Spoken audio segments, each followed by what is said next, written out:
안녕하세요. 한의사 김현우입니다. 반갑습니다. 네, 반갑습니다. 예. 요즘 현대에 살고 있는 분들은 하루에 3끼 식사를 합니다. 예, 삼시세끼라는 말이 있죠.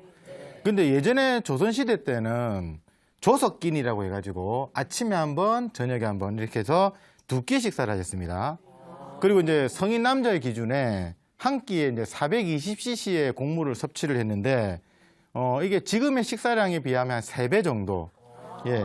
옛날 혹시 저기 밥그릇 보시는 사기 그릇을 때 밥그릇 보시면 좀 이만합니다. 예. 거기에다가 이만큼 싸 고봉밥이라 해가지고 그걸 한 끼에 예. 엄청 많이 드시죠. 예. 그 주위에 이제 우리 주위에 있는 일본인이나 중국인들에 비해서도 훨씬 더 많은 양을 드셨는데요. 근데 이게 이제 세월이 흘러가면서 이제 2끼가 3끼로 변하고, 그리고 이제 밥의 양도 그때 그 그릇에서 지금 이제 공깃밥 수준으로 줄어들게 되었죠. 예, 이거는 뭐냐면 이제 생활 환경이 바뀜에 따라 가지고 먹는 습관이 이제 바뀌어진 겁니다. 이렇게 이제 건강하게 살아가는 방법도 이 자기 자신의 이제 생활에 맞게끔 조절해 가면서 맞춰서 살아가는 것이 아닐까 하는 생각을 하고, 오늘 제가 준비한 사례들을 말씀드리면서 건강에 대해서 좋은 얘기들을 하도록 하겠습니다.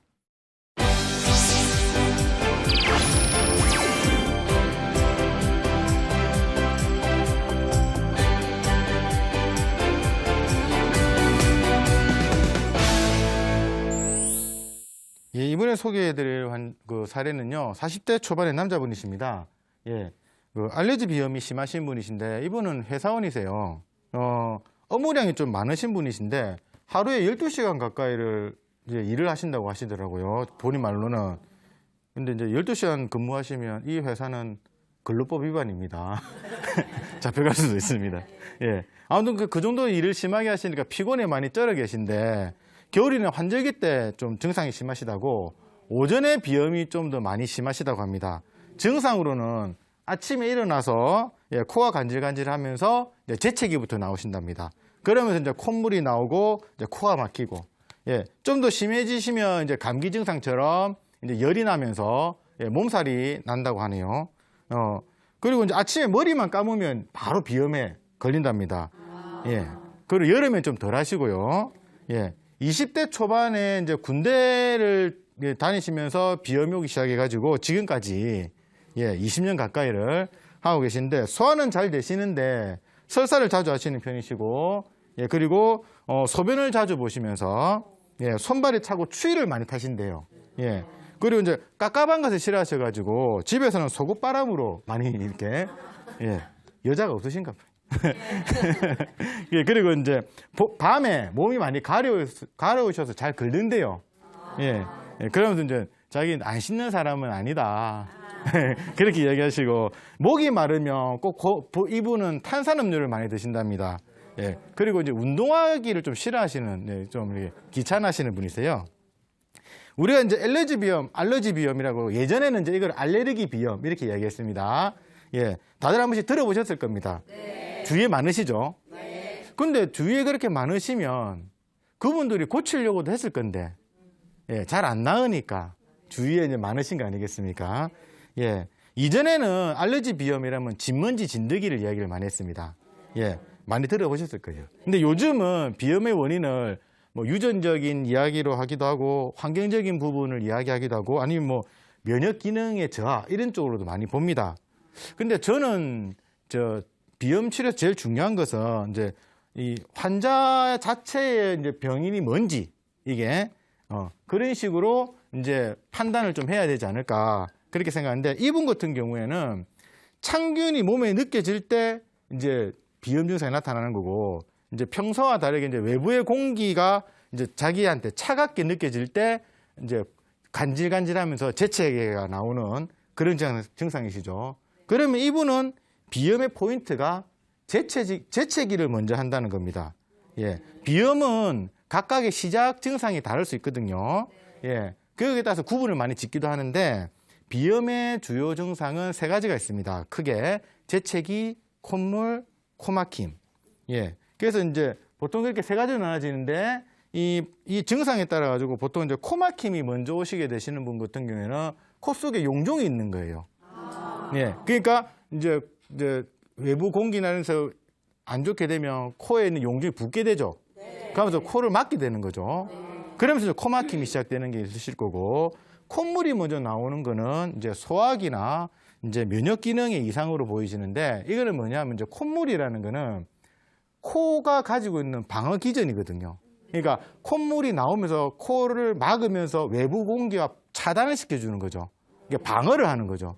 그러니까 이제 그 소화기라든가 아니면 바이러스의 침입을 막기 위해서 그런 식으로 하려고 콧물이 먼저 나오게 되는 거고요. 이분과 같이 이제 코가 간지러우면서 재채기가 나오는 증상은 아까 말씀드린 대로 외부의 온도 변화와 그리고 공기 변화에 민감하신 분입니다. 예. 자, 그러면 외부의 온도 변화에 민감하시다 그러면 이분의 몸은 차가운 분일까요? 아니면 따뜻한 분일까요? 차가운 분이시죠. 예. 몸이 차가우니까 차가운 공기에 민감하신 거죠. 예. 그래서 일단 그것을 생각을 하고 복지를 먼저 해봤습니다. 해보니까 이제 복부 전체에 통증이 느껴지진 않는데 누를수록 배가 빵빵해지는 거예요. 예. 그리고 이제 여기 가슴 쪽을 눌러보니까 통증을 많이 호소를 하시고, 근데 이럴 같은 경우에는 이제 통증이 없다는 얘기는 소화기 자체에는 이상이 없다고 느껴지는데, 예, 예민하신 거죠. 그러니까 누르면 이렇게 배가 다시 빵빵하게 올라오는 거죠. 예. 그래서 이제 많이 좀 예민하신 것 같습니다라고 말씀을 드리니까 안 그래도 스트레스를 많이 받으시고 실제로 본인의 일에 대한 압박이 많으시다고 하더라고요. 예. 12시간 가까이 일을 하시니까 아무래도 압박이 많지 않겠습니까? 그리고 이제 맥을 짚어보니까 맥이 이제 위쪽으로 이제 뜨고 몰려있는. 그럼 아래쪽으로는 당연히 기운이 떨어지시겠죠. 예. 이거는 이제 혈액이라든가 수분의 순환이 안 되시는 거죠. 예. 그래서 그렇게 되면 아래가 이제 차가워지게 되고, 그렇게 되니까 뭐 설사도 자주 하시고 소변도 자주 보시고, 그리고 이제 순환이 안 되니까 이제 손발도 차가우신 거죠. 예. 반대로 이제 위쪽으로는 열이 올라오니까, 열이 올라오면 깝깝하죠. 예. 깝깝한 걸 싫어하시니까 어떻게 된다? 속옷바람으로. 예. 그리고 탄산음료도, 우리 저 탄산음료 드시면 어떻습니까? 목에서 이렇게 딱딱 하면서 다 타들어가는 듯이, 그러면서 뭔가 이렇게 팍 퍼지는 느낌이 드시죠. 왜? 깝깝한 게 있으시니까. 예. 그래서 이분 같은 경우에는 근본 치료에 대한 개념을, 몸이 차가워서 이제 외부 온도 변화에 민감하신 분이니까 몸의 순환을 도우면서 예민한 부분을 완화시켜주게 되면 아래에 있는 차가운 게 위로 올라가고 위에 있는 열이 이제 몰리는 게 이제 밑으로 내려가게 되죠. 그러면서 이제 고쳐지는 거죠.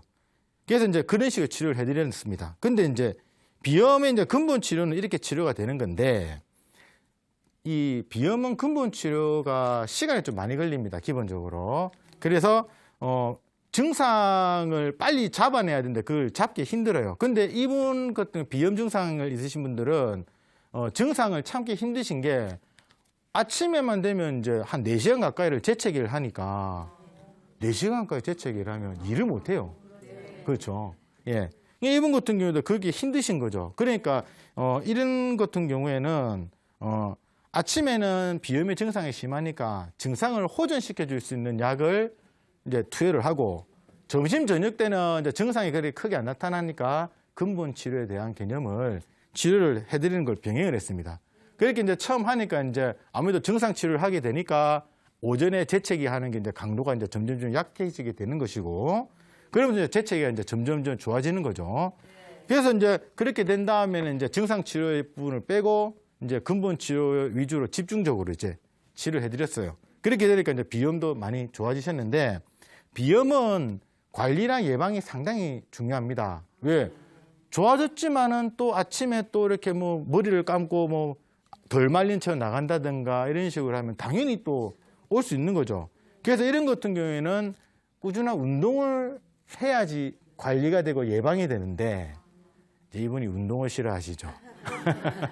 그래서 이야기를 하니까 이러면 해야 되냐 그런 식으로 이야기합니다. 그래서 아무튼 뭐 비염도 좋아지시고 요즘 또 운동을 또 하신다고 이야기를 저한테 가끔 하셨습니다. 이것을 이제 비염을 증상으로만 보지 않고 이제 원인을 잘 분석해서 거기에 맞게끔 적절한 치료를 해드려서 호전시켜드린 사례를 말씀드렸습니다.